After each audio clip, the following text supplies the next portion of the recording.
It's June 2nd, 2019. That means it's time for the Knee Jerks, Detroit Sports Talk of Eno and Big Al. I'm the Big Al of the equation, Al Beaton, longtime Detroit-based podcaster and blogger. Joining me, as always, is the man who knows a lot of things about a lot of things and has a contact list as long as your arm. That would be Greg Eno, where he will tell you where you can find all of his writing on the web. Greg, what's new? I hope it's not as long as Tom Dempsey's arm. Oh, I'm sorry, it's a bad joke. I'm sorry. Yeah. Oh, that is a really bad joke. But luckily, I think you have to be older than 45 to get it. So. I am Greg Eno from my Out of Bounds WordPress blog and also Twitter at Greg Eno. You can follow me there. Follow the Knee Jerks on Twitter at the Knee Jerks, and of course we're on Facebook, facebook.com/the Knee Jerks. My hockey blog is The Winged Wheeler. That's also on WordPress. You can find me there as well. And we've got. Kind of a, I wouldn't say an abbreviated show, but not a lot going on this time. Right. This is episode 1 of season 11. I want to give a quick shout out to the folks who helped us celebrate our 10th anniversary 2 weeks ago. It was a great, as usual, great experience. Linda McCoy Murray, Earl Shores, Bob Page, Ray Scott, Matt Hutter.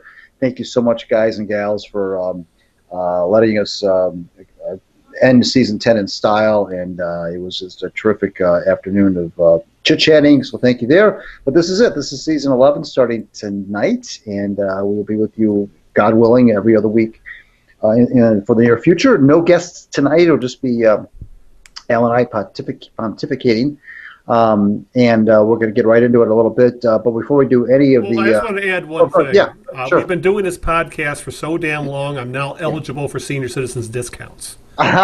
You and me both. Yeah. You and me, I'm not too far away I'm not too far behind you, brother. I tell you. Well, no, it was just there's a golf course near here that you get to a certain you don't have to be of retirement age, but I'm finding out that there are advantages to being in your mid 50s. So I'll just say that much. So yeah, I am shameless. I am not going to. I'm not too proud to take advantage of any senior. Exactly. It was hard at first, but when you think about the wallet, that changes things. But regardless of that, we have a lot to get to, but with a couple of topics. So let's move on to.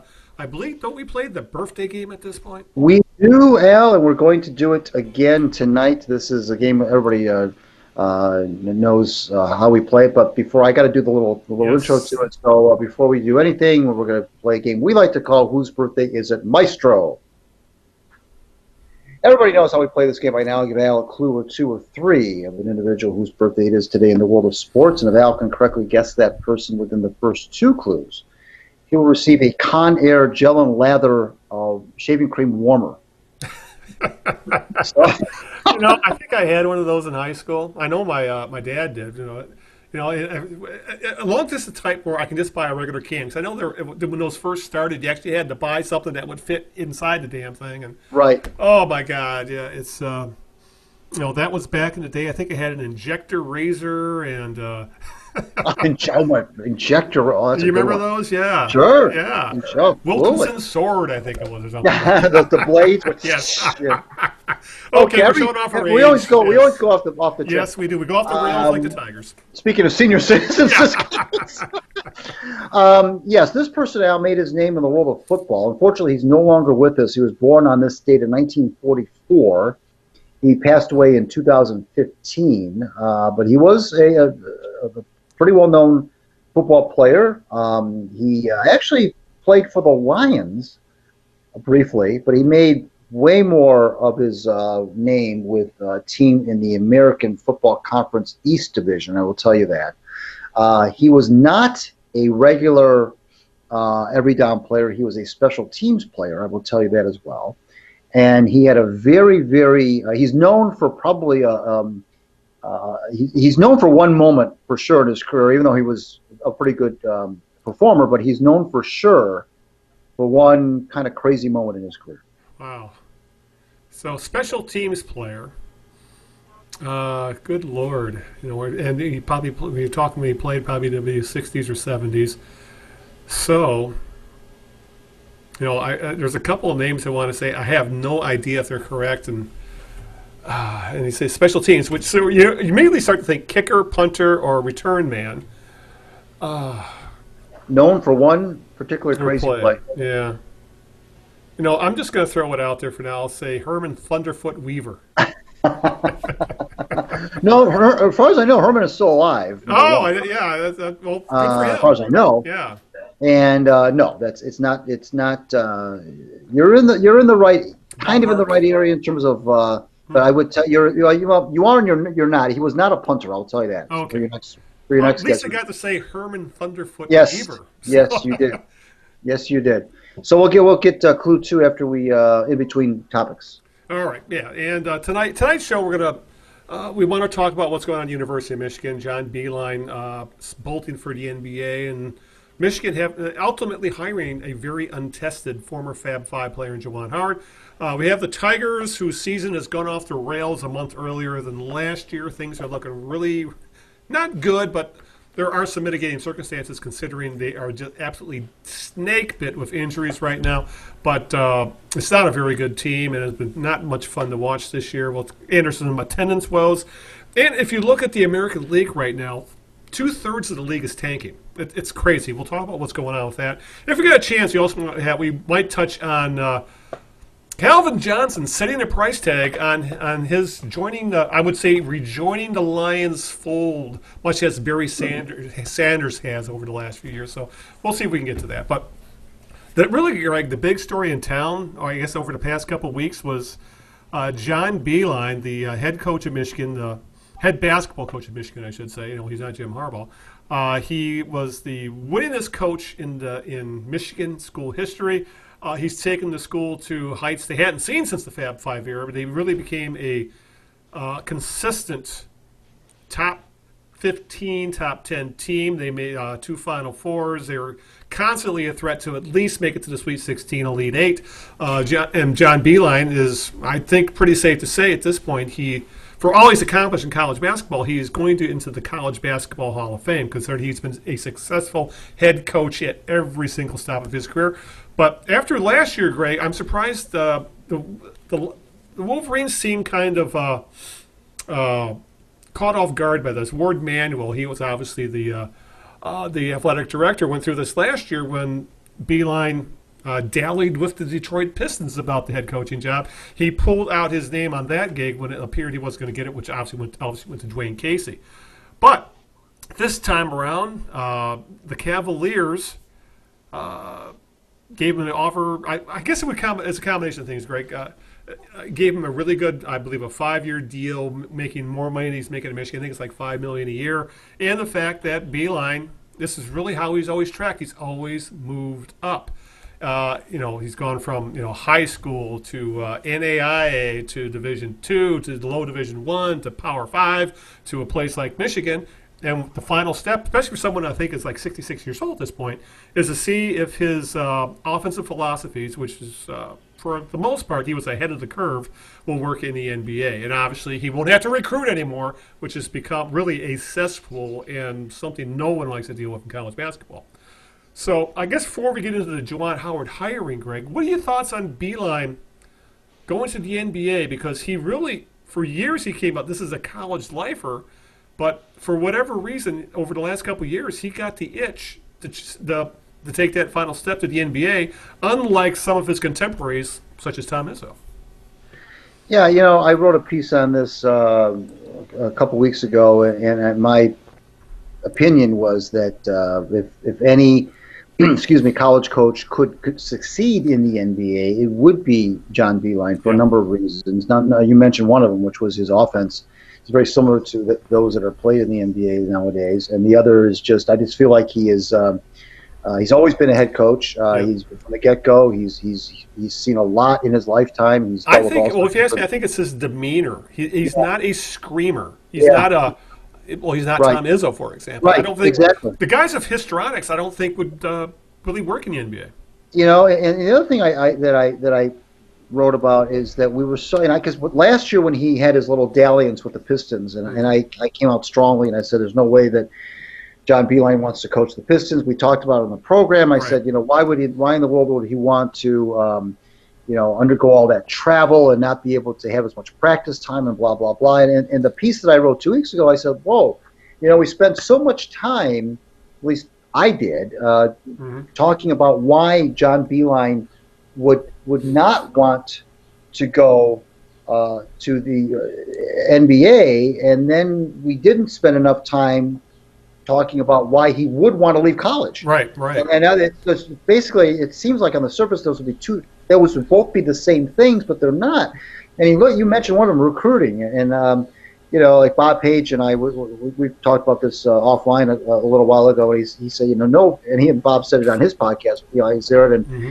Denny McClain. He said, no longer does he have to go. Beilein have to go into these living rooms and cajole these moms and dads to please let their kids go to an institution like University of Michigan, whose degree is there's a reason why it's called the Harvard of the Midwest. I mean, Right. but for a degree that they by rights really don't deserve, except for the fact that they play basketball. Mm-hmm. And he doesn't have to do that anymore. He doesn't have to kowtow to that thing, and he doesn't have to worry about all the NCAA rules, which are becoming are so convoluted. He doesn't have to worry about the one and done players who come and play for a year or two and they're off to the NBA or wherever, Europe, wherever they're going to go.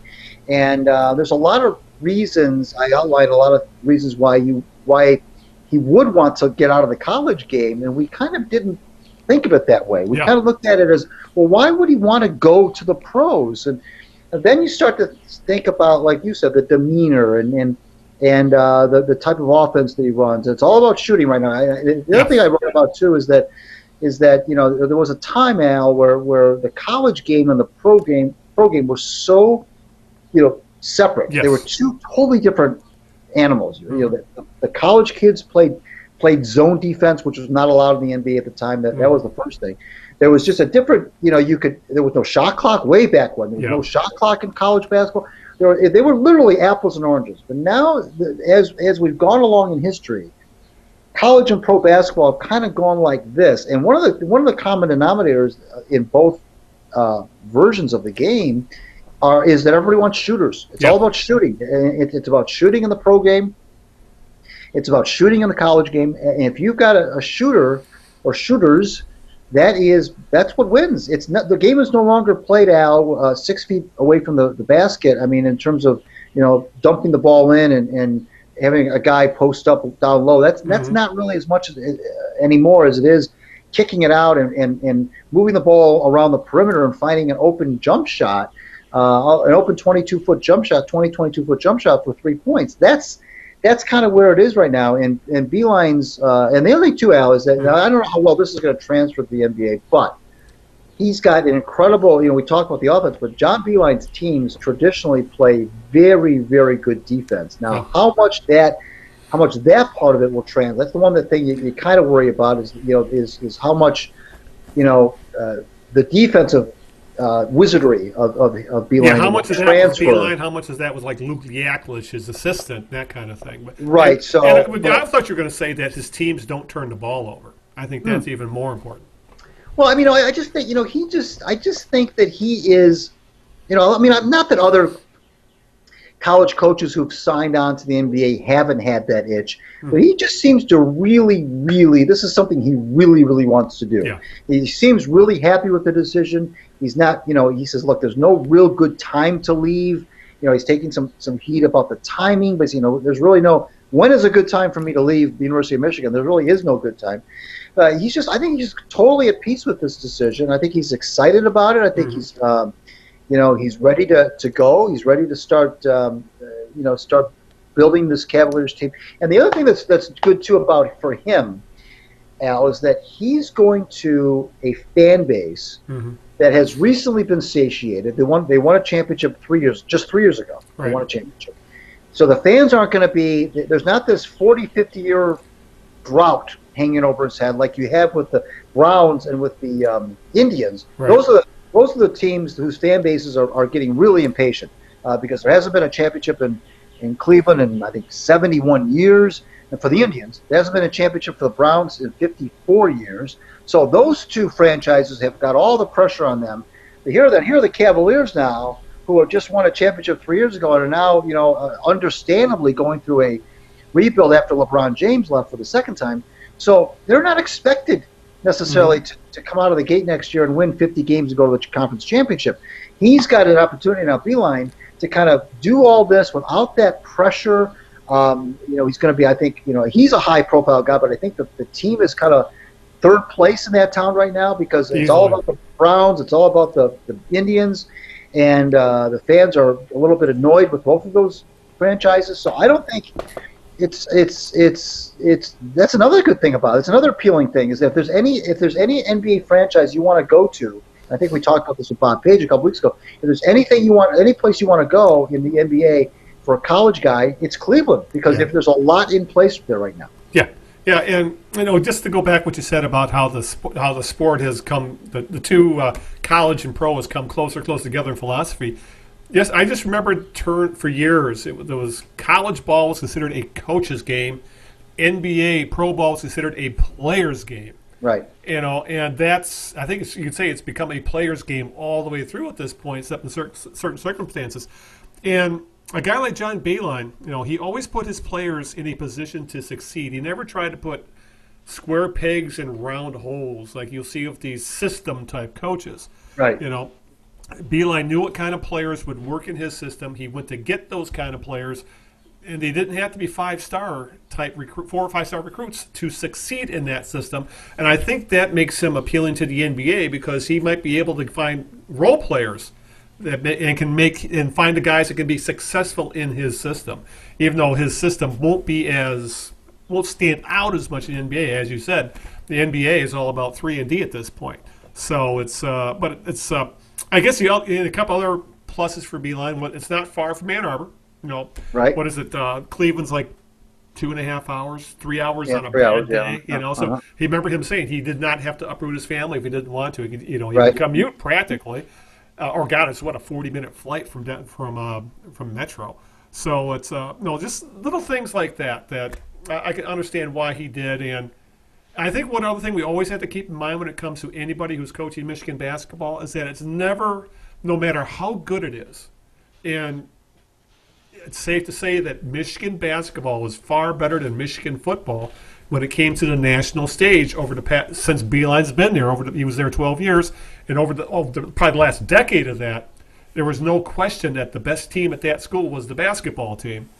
Yet, it'll never be the number one sport at that school. It'll always run second place to football, even if the football team constantly disappoints the fan base and the alumni base. So I think that's always something that I think plays into the type of person you're going to end up coaching at the University of Michigan. They have to, I think after a time, and I think Beilein played a big part in actually getting the facilities at Michigan upgraded to the point where they're state of the art. For years the basketball team at Michigan was it really had secondary facilities. Like Chrysler desperately needed to be updated. It didn't really have the best basketball facilities. Beilein played a lot of part in that, but I think in the end, if I really had to think of one reason why John Beilein went to the NBA, other than the fact that he just wanted to say, "I'm an NBA coach," because that is the pinnacle of his profession, much like being an NFL coach. It's recruiting, pure and simple. As you said, a 66-year-old, a very accomplished, very rich man going into the households of 17 and 18-year-olds and begging them to play for you. That's at times got to be kind of demeaning when you think about it. And then when you factor in the skeeviness of basketball recruiting, when you got the shoe companies involved, when you got AAU coaches and teams involved, when you got, as you said, parents involved, you have hangers-on involved, and then you got the recruiting services and and now you got the feds involved, court cases and wiretaps and crap. I don't blame John Beilein one bit for saying, I'm tired of this. I just want to coach. I don't want to have to recruit. I want let the general manager, this kind of players I like to work with, let the general manager handle all that. I can coach. And I think in a lot of ways that's very, very appealing for a guy is getting close to the end of his career. And frankly, if he's going to do this, he's got to do it pretty quickly. You mentioned 66. again, we still you can't gloss over the fact that he's going to be traveling an awful lot. I mean, he's going to be 82 games and plus the preseason if they're fortunate enough to make the playoffs, easily over 100 games. Yeah. And it's 3 games and 5 nights in 3 different cities, on and off an airplane, in and out of airports, in and out of hotels. Compared to the college, 2 games a week, 1 during the week, 1 on the weekend schedule. It's in 30. If you go all the way to the finals, 36 games maybe. That's a huge difference. So we can sugarcoat all this all we want, and we can talk about how great it is and everything, but that's still a factor. It's not an easy lifestyle. No, it's not. But like you said, at least his home team will be playing, like you said, not far away from where he's lived the last 12 years. And but if he's going to make this leap to the pro game, it's kind of now or never. Yep. And I wish him all the best. I think it's a fascinating thing here, because maybe I'm just biased because I've seen him. I'm so close to. I see him so often and his team so often, but I just feel like this is one case study that I'm really intrigued to see how it's going to work out, because I just think that of all the coaches I've seen leave the college game and try the pro game, and a lot of them have been nowhere near in the age of John Beilein, right, or the pedigree of John Beilein. Right. I'm really interested to see how he does, because this isn't Tim Floyd, this isn't a young Rick Pitino, this isn't these younger guys who have tried this and have failed. This is a seasoned. He's been coaching basketball for 44 years. I'm really interested to see how this works out, and I hope it does, and not necessarily just so we can see more guys try this. I just think that it'd be nice to finally see someone make that transition and maybe just kind of put to rest, Al, that narrative that says it can't be done, or because I think there was a time where it was too much of a culture shock, too much of a change in terms of what goes on the floor, too much of a change in the lifestyle. And I think that while some of those things are still in existence, I don't think a lot of the other things that were in existence in terms of the difference between the two, I think those are gone, or at least mostly gone. So I think this is the time now where we may see more NBA teams reach into the college ranks, and not just for, I get the feeling sometimes, Al, that some of these hires that were made in the past were kind of gimmicky. Yeah. And maybe they weren't really well thought out. I mean, obviously Dick Vitale comes to mind. Remember Jerry Tarkanian in the pros? Tarkanian with the Spurs, and this is not like that. This is not some gimmick thing. This isn't some let's go get a name for the sake of getting a name. Some of these guys we're talking about, the NBA in some ways is kind of like a last resort. Like Tarkanian had burned all his his NCAA bridges, for example. Recruiting violations and crap, or. Calipari, has had his it's another one. That kind of thing. I have odds are I'm a believer of I think he's going to be more like a Brad Stewart or a Billy. I don't even want to say Billy Donovan, because Billy Donovan really hasn't lived up to the hype as a pro coach either. Yeah. But it's I should say it's going to be interesting to see how. If he can pull this off, there's a guy that can do it. It would be a guy of his track record. He's never ever failed, and I think that's the thing. All right, now with the Beilein stuff out of the way, we have to go on to the Michigan coaching search, which ended up taking about 9 days. And I remember when this first went down, and you check online, you go check out the message boards and Twitter and the Michigan centric websites and the newspapers, and you first start hearing, they got to call Billy Donovan. They got to call. They started rattling off all these elite level names, who still had jobs for one thing. Maybe we can get an NBA guy, or maybe we can, the guy who just won a national title at Texas Tech, for example, Chris. You know what I'm talking about, Chris? Yeah. No, they wanted him to start calling guys like, and a couple things is. one, it was so usually if you're going to make a move with a coach, these things usually happen immediately after the NCAA tournament or in a few weeks prior.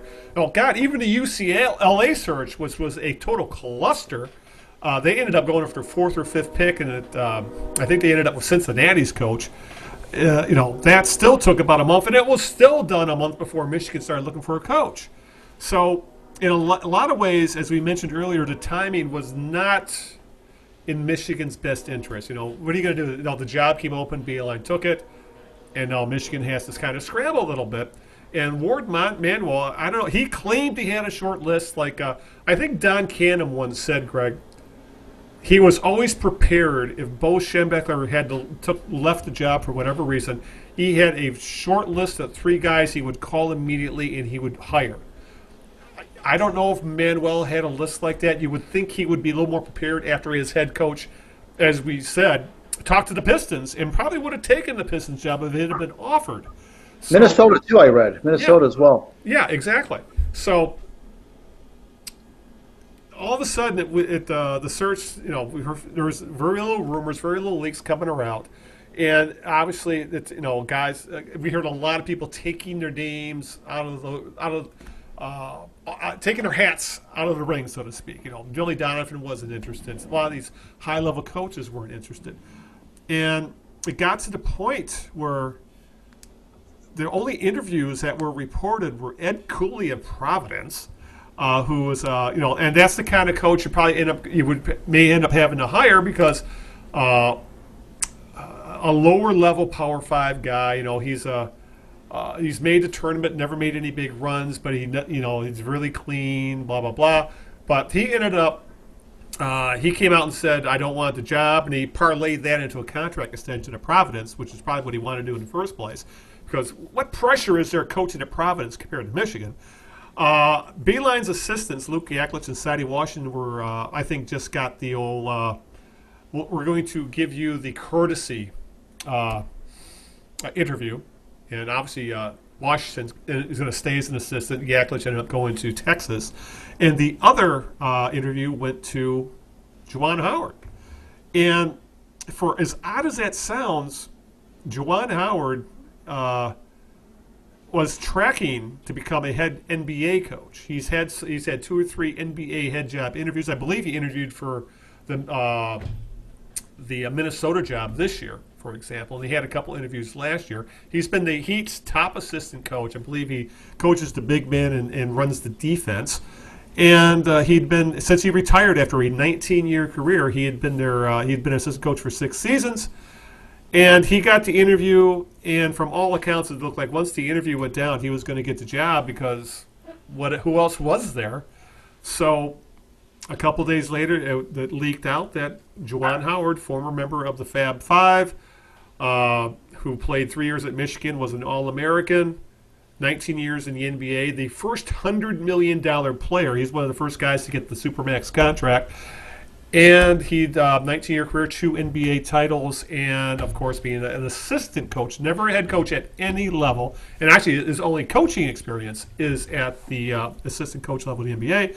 He got the gig. He had his press conference this past week, I believe it was on Thursday. And it was much more, I'm glad to be back home. That, it was very a lot of heartstring pulling type stuff, but very, very light on how he was going to coach a team or who were going to be his assistant coaches. So here we are, Greg. Juwan Howard, I believe he's now in his late 40s. He was an ascending star in the NBA, but hadn't gotten over the coaching up to where he would become a head coach. He is now a head coach at a Power 5 school that is right now a perennial top 20, top 10 type team. Yet he does not have any head coaching experience. He does not have any college experience, period. So the question is, after this is all going down, does Juwan Howard get this job with the resume he currently has if he wasn't an alumni of Michigan? And you'd have to say no. No. I mean, I think that's pretty obvious that the answer is no. But it doesn't matter. It doesn't matter because he was an alumnus of Michigan, and he got the job fair and square. I mean, It's all gonna come down to the R word, which is recruiting. I mean, Yeah. that's the thing. We've been talking about it. I mean, it's not so much about the. I mean, I don't want to poo-poo the X's and O's. I mean, I just don't think it's as much about that. They are bringing in, at least reportedly, bringing in Phil Martelli, Yeah. who's formerly of St. Joseph's.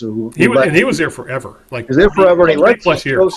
He led St. Joseph's to a Final Four appearance, I think. Yeah, they were in the Final Four about 5 years, 5, 6 years ago. And I think he coached Jameer Nelson and a couple other NBA guys. But it's so he's going to provide some experience, some much needed experience. I'm guessing he'll be Howard's top assistant. I'm guessing. You would have. I'm just surprised that Martelli, who has been a head coach for so long, would actually take an assistant gig. Well, he might be at his. Unless it's the money, Michigan, Well, it could be the money. Michigan has a called the money cannon. Well, you know what? I mean, he could be at the age Martelli where it's. Doesn't want the hassle. Yeah, I mean, he's done it. He's been there, done that. Maybe he wants to be the guy sitting on the next chair over, not with all that pressure, and he still gets to scratch that itch. He still gets to teach young players. He still gets to be part of the college game. He gets to be part of another conference. He gets to be part of a school that's revered.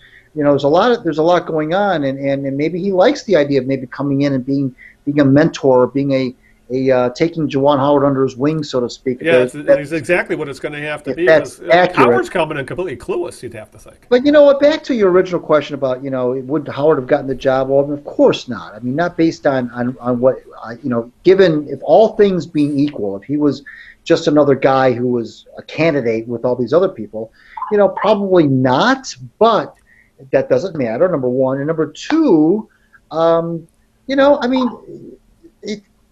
If there's part of what he has going for him is that he played so long in the NBA, and the reason I would say, well, why would that have anything to do with him being a good college coach? Well, the longer you play in any organized form of the sport, the more you're going to see. Now, obviously, he's been to Michigan, so he knows that whole thing. But I mean, as far as basketball itself.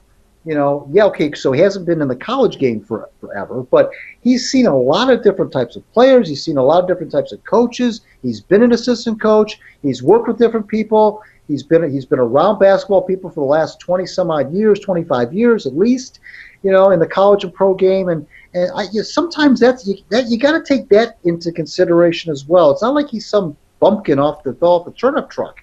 I mean, just because he hasn't coached in the college game at all. Doesn't mean A, that he can't do it, and B, that he doesn't have the wherewithal to be his own man, so to speak. Now, this could go sideways. I mean, I'm not going to sit here and tell you that this was the greatest hire that Michigan. It's an open and shut case, and it's a no-brainer. I'm not going to go that far, but because it could go sideways. Yeah. But hey, first of all, you got to understand he's following.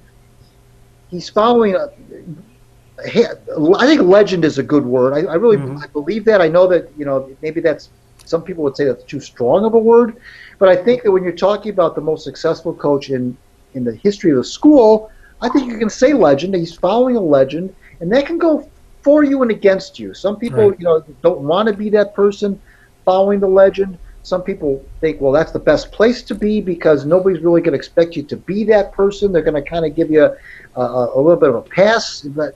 I just think that Michigan could have done worse. I think if they were going to go with Al, a guy that has Juwan Howard's resume, then they may as well go with a guy who also has Juwan Howard's name surrounding that university, because when it comes down once again to recruiting, you have that extra. There's that having played there and having been part of such a relatively successful team as he was in Michigan, that's got to show through when you're talking to these kids about the benefits of playing in such an environment. Yeah.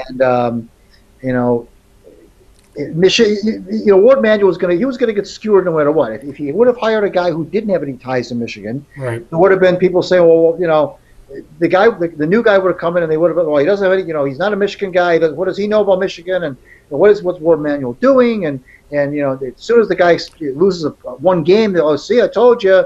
So in a way, this is a safe hire by Ward Manuel because I wouldn't say that there was a groundswell for Juwan Howard, but I think he's a relatively safe hire given the fact that he does have the Michigan pedigree and he's been around the pro basketball forever and has been around around coaching for a long time, albeit on the assistant scope. Yeah, and there was a lot of heavyweights. Putting in a good word for him, LeBron James, Dwayne Wade, all the Fab Five like Jalen Rose and Chris Webber and Pat Riley, Eric Spoelstra, practically the entire Heat family was like, he deserves this gig. He's, this is a guy that can do the job. So, if you got Pat Riley in your corner, I have a feeling that's at least a nice thing to have on your resume. But yeah, I think the more concerning thing is obviously the lack of experience, and hopefully a guy, if it is Martelli, can guide him through that minefield that is NCAA regulations and recruiting, which is obviously going to be the tough spot for him. And we don't know what kind of players he's going to look for. We don't know what kind of offense or defense he's going to run. We don't know if the guys they have on the current roster are going to be able to ultimately fit into what Juwan Howard wants to do as a coach. Because you got to think he's got his own, philosophies as to what he would like to do with a team. He's been interviewed to become a head coach in the NBA, so he's got to have some sort of idea in his head what kind of offense he wants to run, what kind of players he needs to run that offense and defense for that matter, and what kind of players he's going to need to do that. So. I agree with you that a hire like this may there's going to be a honeymoon period, and I think there will be a grace period in that if they aren't as there's no way they're going to be as successful as they have been the last couple of years anyway. Considering how they're going to lose 3 starters off the team this year, for example, and the Big Ten is tough as nails, and who knows, it's not going to be easy, as you said, following a Ledyard. So.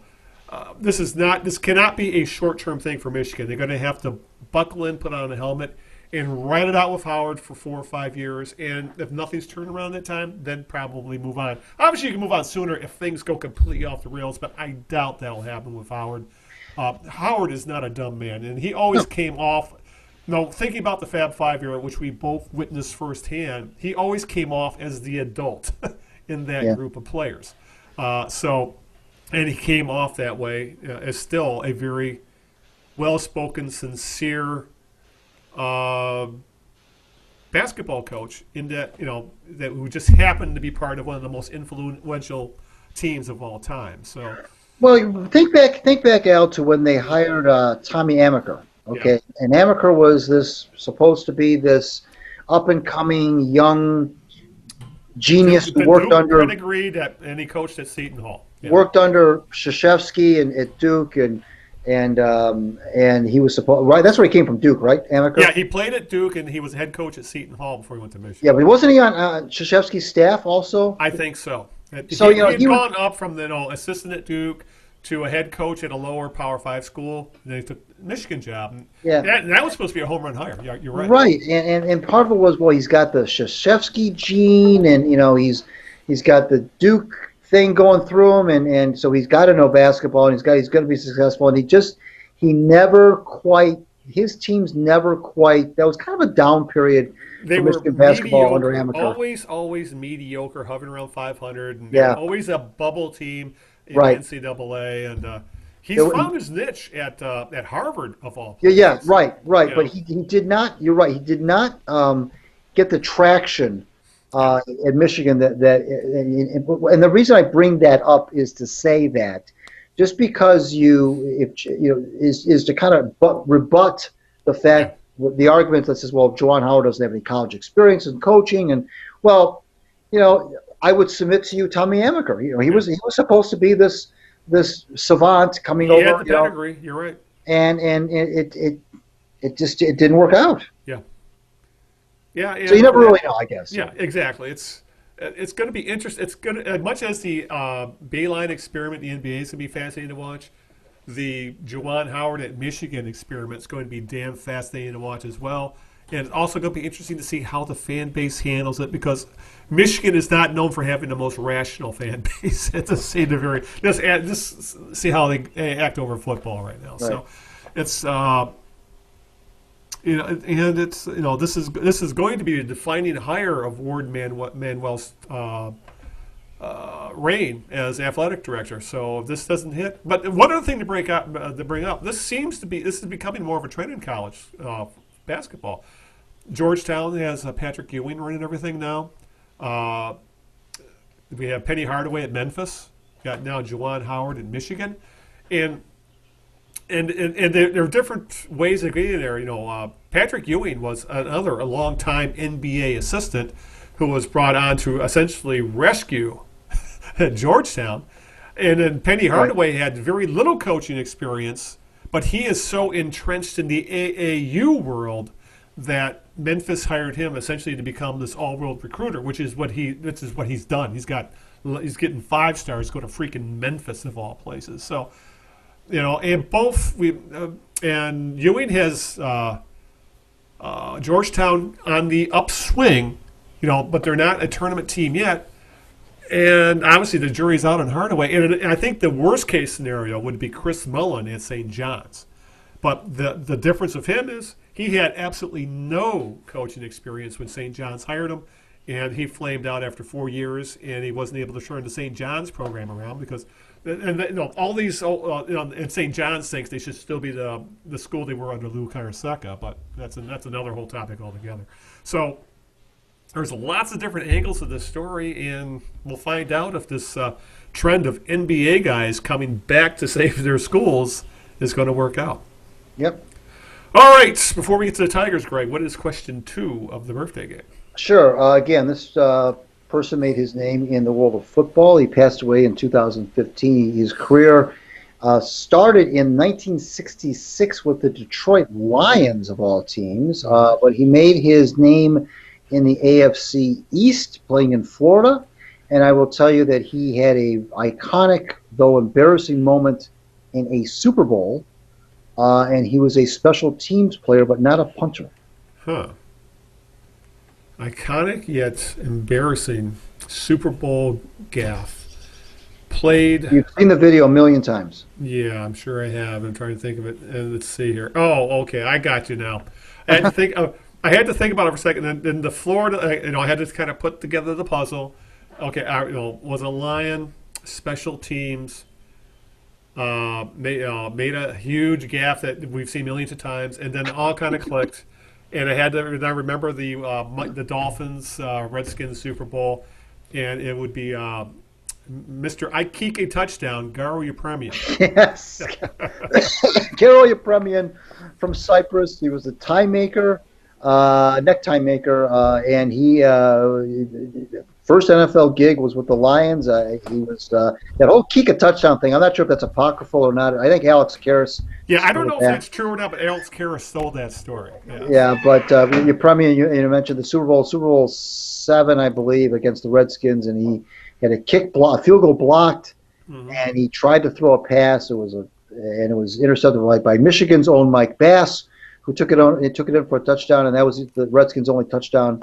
But it made the score 14-7, so it tightened up that game. That was the Dolphins' perfect season. But that's pretty much, most fans know Yepremian, who was a pretty good kicker. Yeah, he was a very good kicker, especially for that era. Right, and he also kicked the game-winning field goal in what was might still be the longest football game ever played. Yeah, that 71 playoff game in Kansas City, and I don't know that there's been a longer game since then. I don't think so either. Yeah, that was a playoff game in Kansas City, and Yepremian kicked the game-winning field goal. Then, that was the Ed Podolak game because he went absolutely bonkers. He was a running back for Kansas City. I remember he did almost everything for that team as a receiver, a runner, and a kick returner. And he had a huge game. Yet little Mr. I kick a touchdown. Garo Yepremian won the game for Miami. So you get the hot shaving cream warmer. All right, now I got to find myself some injection razors. And Yeah, people. Some of the younger people listen to this and say, "What the hell is he talking about?" So just look it up. All right. With that, as I get ready to enjoy a shave, since we last spoke about the Tigers, Greg, and it's been about a month because we had our little break to talk about our anniversary. When we last spoke, the Tigers had been hovering around 500, and they did so for about 5 weeks. They hovered around 500, but this month, the wheels have come off, and as I mentioned earlier, they came off about a month earlier than last year. Last year, we had about this time we had the rally goose thing. I think they ended up winning 5 games in a row, and then the wheels came off in mid-June. They had like a 13-game losing streak, and that was the season. Well, this year it happened a little bit earlier. Since May 1st, the Tigers are 9-20. They had a stretch of 1-12 that included a 9-game losing streak. It would have been 10 if there hadn't been that suspended game for rain against Oakland. Somehow in this stretch, the Tigers did sneak in their first road series win since they beat the Yankees in early April. But, of course, that was against a team that's even worse than they are, and that is the Orioles. They took 2 of 3. But they fell back into their losing ways against Atlanta this past weekend, dropping 2 of 3 in some pretty ugly fashion. Like, for example, today the bullpen just blew up, and the 7th, 8th innings were really, really ugly. Regardless of all that, this leaves the Tigers 12 games under 500 at 22-34. And the countdown to trade Michael Boyd and Shane Green has begun in earnest. And there has been some player moves as well. I think the biggest one, Greg, was Jeimer Candelario, who has been sold to this fan base as one of the foundation building blocks. He was their third baseman of the future. He was part of that big Justin Wilson trade. He was their big get. And he's essentially, after, I think, he played like gangbusters for about 6 to 8 weeks to start last year, and he's been a guy who's hit under the Mendoza line ever since. So after a year-long slump, the Tigers finally send him down to AAA. He came back this past week, and he still hasn't gotten a hit. So this is one of those things where I think we're really seeing the ugliness of a rebuild right now, Greg. We're seeing bad baseball. The defense on this team has been absolutely atrocious. We're seeing lineups that seem to have 5 and 6 utility players playing in a lineup. When you have guys like Brandon Dixon and Ronnie Rodriguez and God, I don't even want to think of some of these names right now.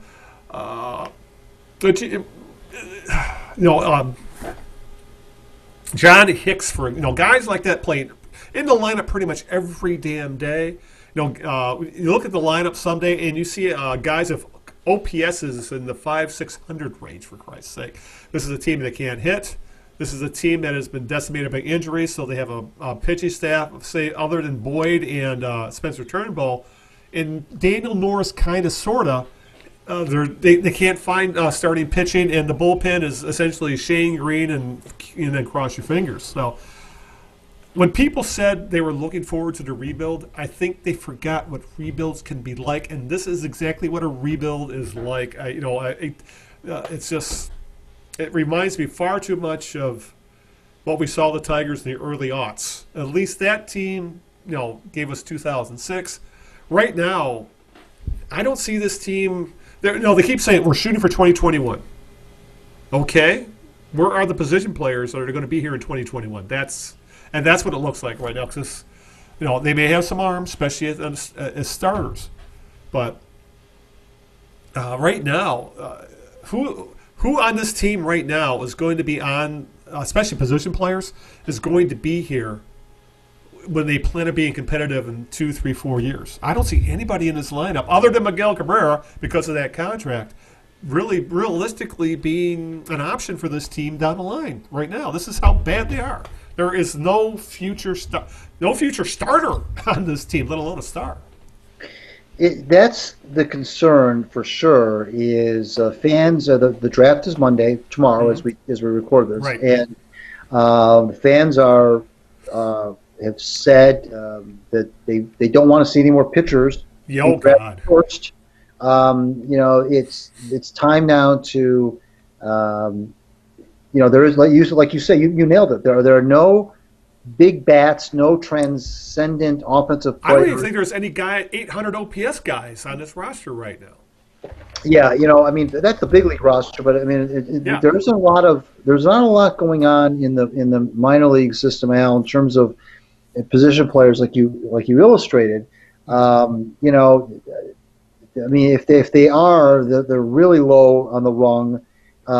The Tigers, as you know, have gone heavy on the pitching in their first picks since in the first Yeah, round this picks. goes back. Realistically, it goes back to the start of the Dave Dombrowski era because he just Yeah, loved power throwing power arms, relievers. yeah, Yeah, and that was the way, and that was, frankly, and and it worked for him. It you can did. defend that. You can Yeah, defend that strategy. I'm not saying, I'm not poo-pooing pitching. Don't get me right. wrong, but there comes a time where, while it's exciting to think of a rotation of Mize and Burrows and Manning and Baedo et al. Um, you still got to hit. You still got to score Yeah, runs, and what's going to put fannies in the seats. And we can talk about the attendance too, by the way, a yeah, little later on if we want. But what's going to put fans back in the seats, Al, is not necessarily these young kid starters and the rotation. As exciting as that may be, fans are going to pay money to go through the turnstiles to see offense. They're going to go to the ballpark because they want to see fill in the blank player, play every yeah, day and yeah. hit 40 home runs. And I know that throwing a name like Mike Trout around is, I don't take that lightly, but a player that people can get excited about, that's in the lineup every single day. Or And the those example those I would use what Toronto has now in Guerrero Jr. Guerrero Jr. That's the Yeah. kind of player. Just the Tigers. Some of you, right? Some Yeah, of you can really get excited about it, not just for their defense, yeah, not just because they're fast. I mean, somebody who's got a huge bat that's going to electrify the crowd. yeah, Somebody who can bat third or fourth and not blink an eye. Somebody who you stop whatever you're doing when that player is at the plate. They don't have that now. They don't have it on the major league roster. They don't have it at Toledo. I don't think they've got it in Erie, and so that is that's where they have to go. Now you yeah, could say, well, you stock up on pitching and defense, and then maybe you go out and buy a player. Maybe you go out and buy offense, right. free agent wise. That's a tricky proposition. That's Hmm. that we've seen it, Al. That look at the two guys that got the biggest money. There were the two biggest free agents this past offseason, Manny Machado and Bryce Harper. Yep. They were unsigned forever. It took Right. them forever to get signed, number one. Number two, I just out of curiosity, I said, I wonder how Machado is doing with the Padres, because the Padres are kind of overachieving. So I want to know, how's Right. Machado doing? Machado's okay. It's nothing right home, but maybe an 800 OPS. Yeah, Harper is okay. yeah, He's not, he's not. I mean, for the money these guys are making, so that's why, Al. That's why big league teams. It's not collusion. It's not everybody getting together and conspiring against these position players like the JD Martinez's of the world and so on. That's not it. It's because these players just don't have the same impact hmm, on an organization as they once did. Now, having said all that, the Tigers still need some sort of booming bats that's going to get this town excited again. And yeah, this rebuild you can't have a rebuild, Al, just on starting pitching. That's not going to, fans want to see more than that. They don't come as great as Justin Verlander is and was in Detroit. I would submit to you that when he was here, he didn't sell the tickets. I mean, if you went to the ballpark and Justin happened to be starting, that was almost like a cherry on top, okay? hmm, But you didn't go to the ballpark like Mark Fidrich in '76 just to see him pitch necessarily. You went to see Cabrera and Guillen and Ordonez and Sheffield and all these other guys, Granderson, all these other guys. That's who you came to see. You came to see the offense, Marcus Thames and all these guys. That's who you came to see. You didn't come to see the starting pitchers were like the gravy, the cherry on top. So again, I brought up the Mets a couple weeks ago or whatever the last time. The Mets they stocked up on the Syndergaards and Matz and Harvey and DeGrom and all these guys. And where did you get them? Okay, yeah, they made it to a World Series, granted, but I just think that their everyday lineup, just was not. It wasn't as good as the Yankees. It wasn't as exciting as the Yankees. It wasn't as exciting as the Red Sox. It wasn't as exciting as a lot of teams in the American League. So you have to.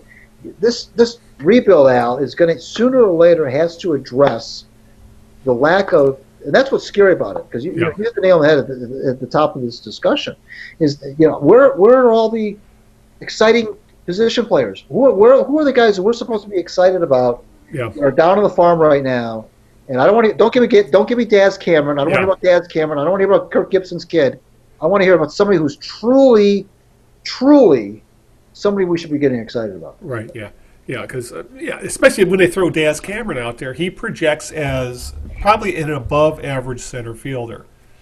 That's again. You need a guy like that, but he's a piece that goes around the guys you're talking about. He's Chet Lemon. Chet Lemon. Yeah. Exactly. He's the Chet Lemon to, but they don't have their Lance Parrish and Kirk Gibson and Alan Trammell. Right. The guys in the middle of the order. Exactly. You nail it. If he turns out to be Chet Lemon, awesome. He has a great. Or his dad, Mike Cameron, who was a very good player for a very long time. But but they aren't the guys that can put you on your back and carry you for weeks at a time. No. And those are the kind of offense. And those are the kind of. They just don't have those kind of position players. They don't have any, as far as we know. They sell us. There's guys we're going to see the next couple of years. Who knows how it'll turn out? But the lack, and this has been going on for decades at this team when it comes down to it. Because how many position players have they really churned out that have been really, really good? I mean, I could go back to maybe Travis Fryman, Tony Clark, Bobby Higginson for a few years. Then you go to Curtis Granderson, Nick Castellanos. It seems very few and far between when you think about it. This franchise has always had issues with coming up with productive position players. They've always had to sign free agents or trade for them. So, and maybe that's the plan. We'll see. But I hope to God that one of the big bats fall to them in the draft tomorrow. And I have no idea which one will work out the best because the Major League draft is such a damn crapshoot as it is. It's so unlike the NBA and NFL drafts where guys are expected to help their teams immediately. That doesn't happen in Major League Baseball's draft. But I hope to God they find that transcendent bat in the draft tomorrow because this franchise desperately needs one. So we'll see what happens. But we didn't need to talk about attendance because of what's been going on with this very ugly rebuild. And as I put in the notes, Tigers attendance requires desperate measures. And Comerica attendance is in a steep decline, Greg, over the past 5 seasons. No, we're going back to when they were a playoff team. Well, pretty much from like 2006 to 2014, 2015, 3 million. They could just pencil in 3 million fans a year. And that place was sold out almost every night. It looked great on television. There was a hell of a lot of fun going to games. And now, after a few years of 90 lost seasons, they're currently on a pace for 1.3 million. That's less than they had. No, that's like a bad season at Tiger Stadium. And Tiger Stadium never really drew that well at that 50,000 seat place. But this is the worst attendance-wise the Tigers have been since 1996. Again, we're going back to Tiger Stadium. They're averaging 16,700 average, which is 5th worst in Major League Baseball. So we're talking about a team that has drawing crowds barely better than like Tampa Bay and Miami, for Christ's sake. So things are kind of dire. And when this weekend the Tigers offered a flash sale for all their June home games, steeply discounted tickets. I think they had a crap ton of $9 and $14 tickets. And it really reminded me of the early 2000s where you could get deals like I remember I went to a crap ton of games in like 2002, 2003 because I could buy a ticket for $5 because of these specials they had for middle of the week. So we're back to that again, and this is I'm glad the Tigers are doing it because I bad team or not, going to a baseball game is still a pretty cool, fun experience, even if the team's bad, just because it's just a lot of fun to do. But this is a sign that the fan base is starting to lose patience with what's going on. As we've talked about 5 minutes ago,